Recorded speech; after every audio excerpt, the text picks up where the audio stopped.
Maylin napatayo sa kinauupuan at kinakabahan ito. Sino kaya ang dumating? Inyong matutunghayan sa ika-6 na kabanata na pinamagatang Kung Pwede Lang Ibalik ang Nakaraan.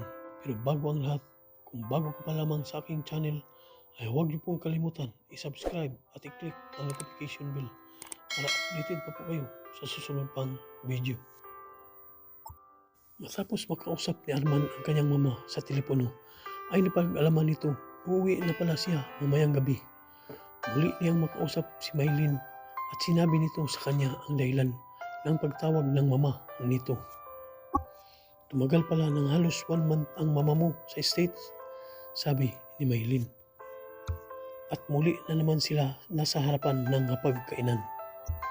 Pero ng mga oras na iyon ay wala na sa kanila si Sally. Napadaan lamang pala ito para mangumusta sa kanya. At inis pa ito nang umalis kanina dahil mayroon pa pala siyang ibang lakad at pinipilit pa niyang isama si Arman sa kaniyang lakad kahit na hindi naman importante, at ang dahilan ay nagsilos ito kay Maylin. At nang hindi sumama sa kanya si Arman ay halos umabot sa lupa ang nguso nito sa inis nang siya'y magpaalam kanina. Pinapunta kasi siya doon sa stepfather ko para sa isang investment. At kung ano man yun, ay hindi ako nakikialam sa kanila. Hindi ba't ang sabi mo'y mayroon naman siyang business dito at ikaw ngayon ang namamahala? Bakit kailangan pa nilang magtayo ng sariling business? Actually kasi, hindi naman sa mama ko ang factory na iyon. Sa papa ko iyon at parang ibinigay na niya ito sa amin. Ang sabi niya ay para raw ito sa aking kinabukasan, sabi ni Arman. Tanging sila lamang dalawa ang naroon sa harapan ng lamisa. Pero ang pagkain na inihahanda sa kanila ng mga katulong ay tama para sa 10 tao. Sa isip-isip ni Maylin na kung tatagal pa siya dito ay baka hindi maglaon, ay magmukhang baboy na siya sa katabaan.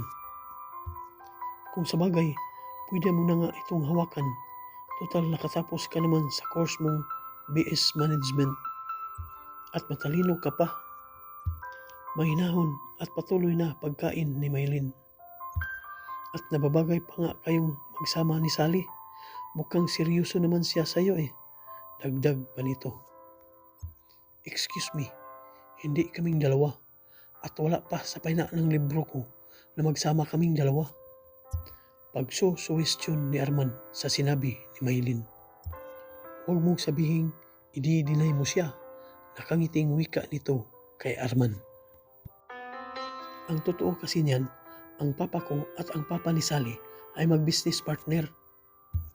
Maliit pa kami noon ay napagkasunduan na nila kami. Butong-buto sa akin ang papa niya at ang kanyang mama. Pero para sa akin ay halos parang kapatid na ang turing ko sa kanya. Pahayag nito kay Maylin.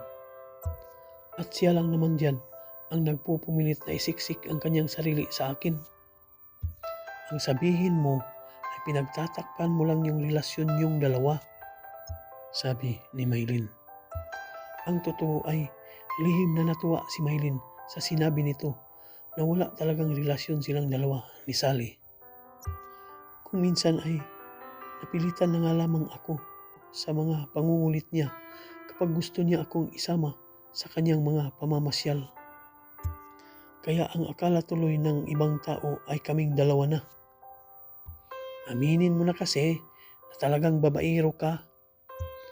Muli na naman nilang naikinagulat ang biglang pagpasok sa eksena ni Chris sa saloobin ni Maylin. Umpisa na naman ang biruan ng dalawa. Mukhang napapansin ko na yata ang madalas na pagpunta mo dito At laging tiyempo pa sa hapunan. Mukhang wala na yata kayong makain Chris Pagbibiro rin ito ni Arman. Natatawa lamang sa kanilang dalawa si Maylin. Hindi naman, nagkataon lang na tagutom sa amin ngayon at nagtitipid kami sa pagkain. Wika nito, sabay upo sa tabi ni Maylin at kumuha ng pagkain. Pero natural na iyon sa kanila. Malamang na kung magpapatuloy pa naman ang biruan ng dalawa ay baka mabulunan na siya sa katatawa. Naisip ni Maylin na uuwi nga pala ngayong gabi ang mama ni Arman. Nag-alala tuloy siya na baka kung anong sabihin ng kanyang mama. Na kung sakaling makita siya doon at wala pang sinasabi si Arman tungkol sa ugali ng kanyang mama, naiisip niya na baka pagalitan siya nito at kung ano ang kanyang ipapaliwanag. Arman, paano nga kapag dumating na ang mama mo? Tanong ni Maylin. Huwag kang maglala, mabait naman ang mama at maintindihan na niya yun. At isa pa, alam naman niya na nandito ka, sabi ni Arman. Alam niya? Si Maylin na parang natigilan at kinabahan sa sinabi nito. Oh, bakit? Parang nagulat ka.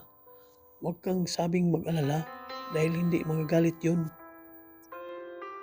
Patuloy lamang sa pagkain si Arman. Nagpatuloy lamang silang tatlo sa pagkain. Hindi nila alam ang pagdating ng isang sasakyan.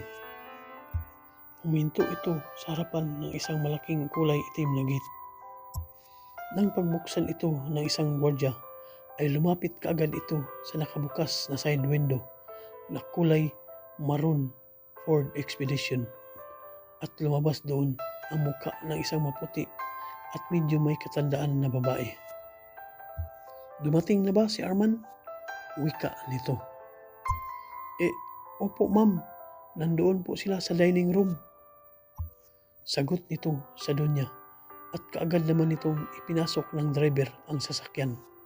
Dumiretso ito hanggang sa huminto sa parking area. Natingil sa pag-uusap ang tatlo nang dumating ang isang katulong na tila nagmamadali ito at sabik na sinabi sa kanyang amo ang pakay. Sir Arman, nandiyan na po ang mama niyo.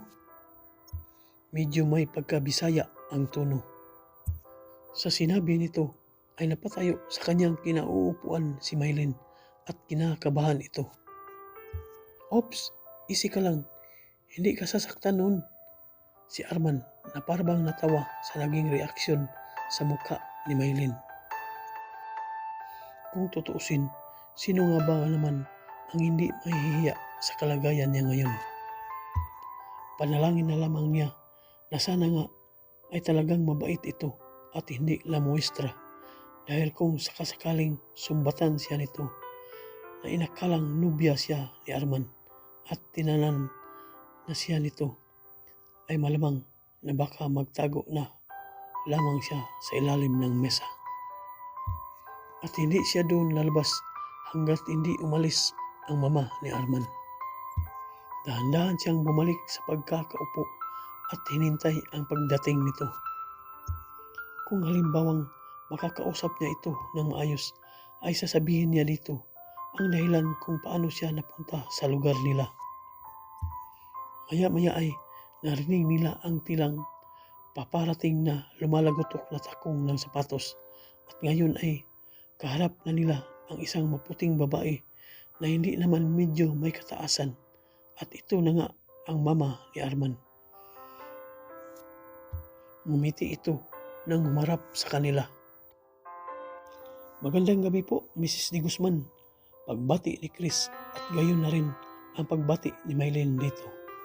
Mukhang kanina pa yata kayo nagkakasiyahan dito, wika ng mama nito. Siya nga pala, si Maylin mama, sabi ni Arman. Maganda nga pala siyang talaga. Pasang-ayon sa kanya ng mama sa sinabi nito noon sa telepono. Lumapit ang dunya sa tabi ni Arman at naupo ito. Marahil ay napagod ito at gutom sa bahaba ng biyahe niya kanina mula sa Naiya International Airport. Pati ho pala kayo ay nabula nito ni Arman, wika ni Maylin na medyo nauutal sa sinabi. Talagang bulero itong si Arman ko. Madalas akong bulahin niyan kapag may hilingin siya sa akin, pabor. At hindi naman ako makatanggi sa kanya. At sobra-sobra din po siya kung magbiro, sambit muli ni Maylin at umiti kay Arman. Talagang mabait itong Arman ko. Kaya nga lang ay spoil ng kanyang papa noon. At aminado naman ako na talagang mas mahal niya ang kanyang papa kaysa sa akin. Paliwanag ng Donya. Ayan na naman kayo mama. Nahihiya na tuloy ako kay Maylin, sabi ni Arman. At napakindat ito kay Maylin. Pansin ni Arman na mukhang nagkakasundo ang dalawa at masaya naman siya para dito. Matagal ang pag-uusap nilang apat. Nasiyahan naman ng gusto ang mama ni Arman dahil sa makwento si Maylin at hindi rin naman may tatago sa kanya. Natutuwa ito sa mga ikinukwento sa kanya ng mama nito, lalo na ang mga tungkol sa pagiging dalaga niya dito o noong kapanahonang siya ay nagdadalaga. Alam mo Arman, ay talagang masarap kausap itong si Maylin.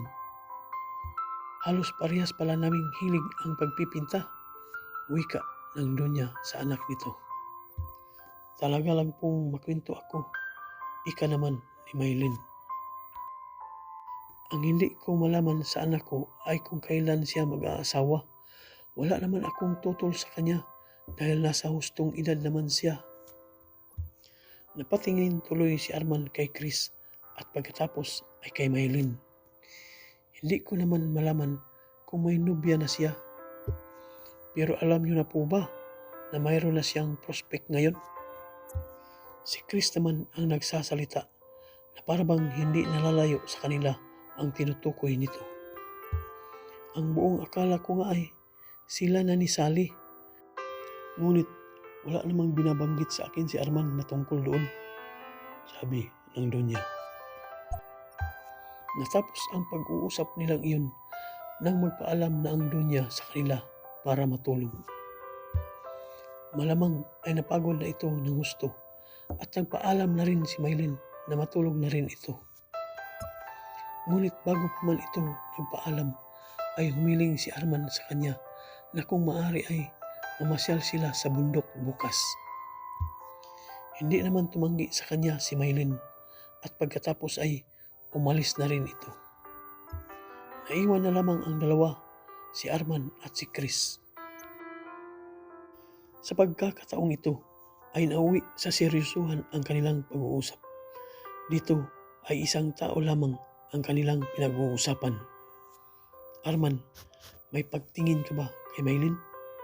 Mahinahon ngunit seryosong tanong ni Chris kay Arman. Tumango lamang ito at ngumiti.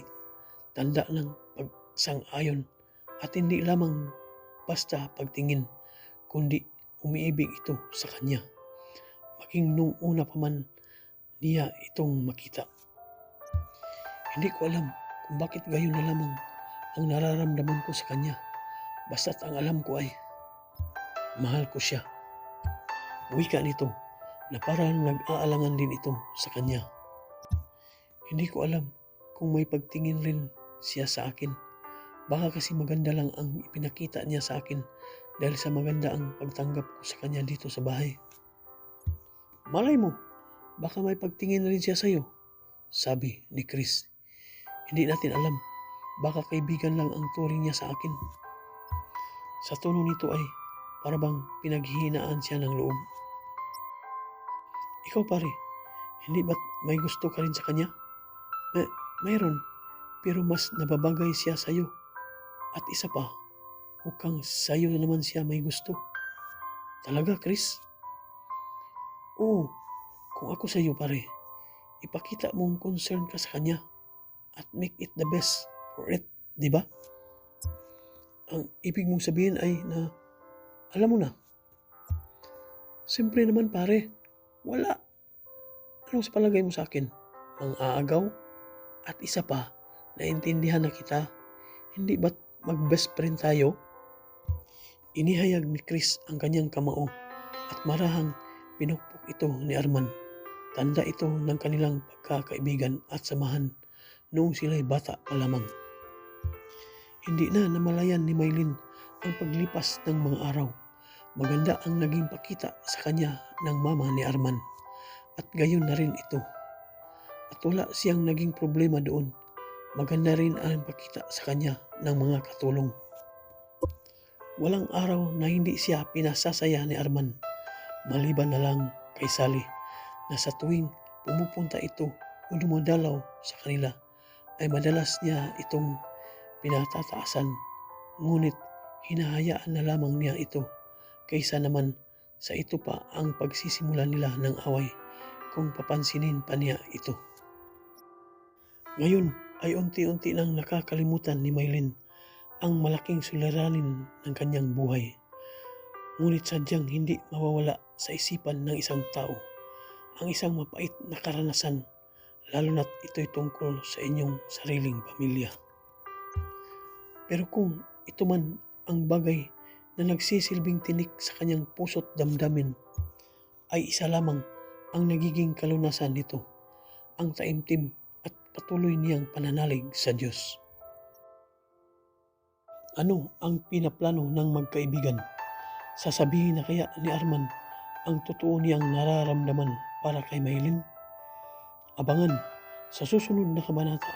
At kung nagustuhan niyo po ang aking kwento, ay huwag niyo pong kalimutan i-subscribe at i-click ang notification bell para updated pa po kayo sa susunod pang video.